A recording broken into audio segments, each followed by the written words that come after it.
আসসালামু আলাইকুম রহমতুল্লাহ। প্রিয় বন্ধুরা, আজকে আমি রওনা দিচ্ছি ঢাকায়।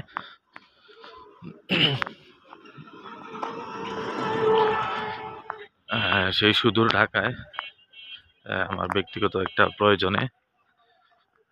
অবশ্যই প্রয়োজনটা আগেও একটা ভিডিওতে আপনাদের সাথে শেয়ার করেছি। আমার লাইসেন্সের বিষয় বিগত কয়েকদিন পূর্বে একটা ভিডিও হয়েছিল। ভিডিওতে আপনাদেরকে বিস্তারিত দেখানো এবং বলার চেষ্টা করছিলাম যে আমার লাইসেন্স স্মার্ট কার্ড হয়েছে, প্রিন্ট হয়েছে, কিন্তু আমাকে বলা হয়েছিল যে ওখান থেকে তারা এটা মেইলের মাধ্যমে ডাকযোগে আমাদের বগুড়া থেকে নিয়ে আমার হাতে পৌঁছাবে। কিন্তু তারা প্রিন্ট করে এটা আজকে 15 দিন ওখানে তারা এটা ডাক অফিসে ফালাই রাখছে। এটা আমাকে মেইল করে তারা আমার হাতে পৌঁছাচ্ছে না।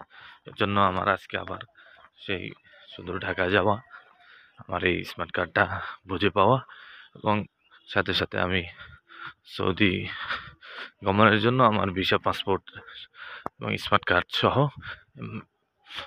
ট্রাভেলসে জমা দেওয়ার জন্য আজকে রওনা দিলাম।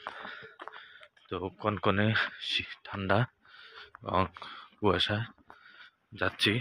দোয়া চাই আল্লাহ যেন নিরাপদ সফরে তৌফিক দান করে, সকল বাধা বিঘ্নতা। আসসালামু আলাইকুম।